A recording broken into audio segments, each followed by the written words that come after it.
ඔසප් වීම. මෙම වීඩියෝව Sweden RFSU ආයතනයේ නිෂ්පාදනයකි. ශ්‍රී ලංකා පවුල් සංවිධාන සංගමේ පරිවර්තනයකි. ඔසප් වීම යනු මසකට වරක් ඔබේ යෝනි මාර්ගයෙන් රුධිරය පිටවීමයි.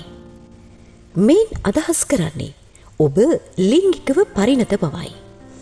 ඔබ වැඩිවියට පත්වන විට ඔබේ පළමු ඔසප් වීම සිදුවෙනවා.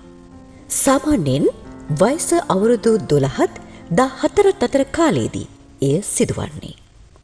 එහෙත් වයස අවුරුදු 9ත් 16ත් අතර කාලයේදී වුණත් ඔබේ පළමු ඔසප් වීම සිදු වෙන්න පුළුවන්.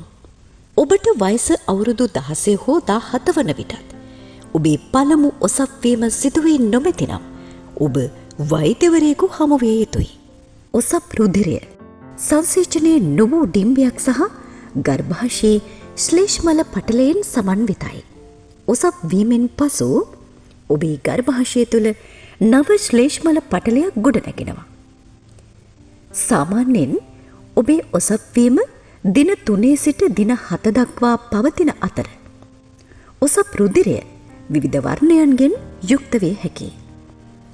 ආරම්භයේදී එය බොහෝ විට ලා රතු හෝ රෝස පැහැයෙන් යුක්ත වන අතර අවසානයේ තද රතු හෝ දුඹුරු පැහැයක් ගන්නවා.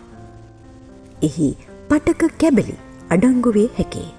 ඔසප් රුධිරයේ වර්ණයේ හෝ සංයුතියේ වෙනස්කම් පැවතීම සම්පූර්ණයෙන්ම ස්වභාවිකයි. ඔබේ ඔසප් සමය තුළ ඔබට සාමාන්‍යයෙන් මිලිලිටර 20ත් 80ත් අතර රුධිර වහනයක් සිදු වෙනවා. නමුත් බොහෝ විට එය ඊට වඩා බොහෝ සෙයින් වැඩි බවක් දැනෙන්නට පුළුවන්. සනීප ආරක්ෂක නිෂ්පාදන භාවිතා කිරීමෙන් ඔබේ ඇඳුම් රුධිරයෙන් පැල්ලම් වීමෙන් ආරක්ෂා කරගත හැකියි. ෆාමසි, සිල්ලර වෙළඳසැල් හෝ ඔන්ලයින් වෙළඳසැල් වලින් ඔබට පැන්ටි ලයිනර්, සනීප ආරක්ෂක තුවා සහ ටැම්පොන් මිලදී ගත හැකියි. ඔසප් කප් වැනි කිහිප වතාවක් භාවිතා කළ හැකි කාන්තා සනීප ආරක්ෂක නිෂ්පාදනත් තිබෙනවා. ඔබට ෆාමසියකින් හෝ ඔන්ලයින් වෙළඳසැලකින් ඒවා මිලදී ගත හැකියි.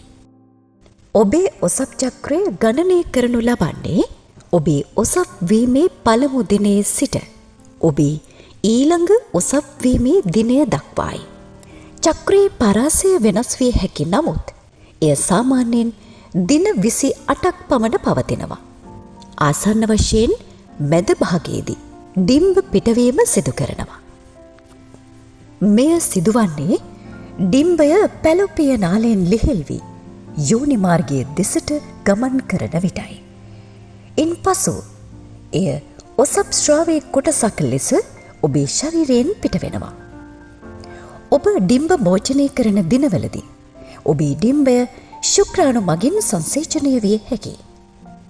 සංසේචනය වූ ඩිම්බයක් ගර්භාෂයේ ශ්ලේෂ්මල පටලයට සම්බන්ධ වුවහොත් එය පිටතට නොයන අතර ඔබට ඔසප් වීමක්ද සිදුවන්නේ නැහැ. ඔබට සුපුරුදු පරිදි ඔසප් වීම සිදු නොවන්නේ නම් සහ ඔබ උපත් පාලන ක්‍රමයක් නොමැතිව ලිංගිකව හැසිරී ඇතනම් එයින් අදහස් වන්නේ ඔබ ගැබ්ගෙන ඇති බවයි. ඔසප් වීම සිදු නොවීම වෙනත් හේතුවක් නිසාද සිදුවිය හැකියි.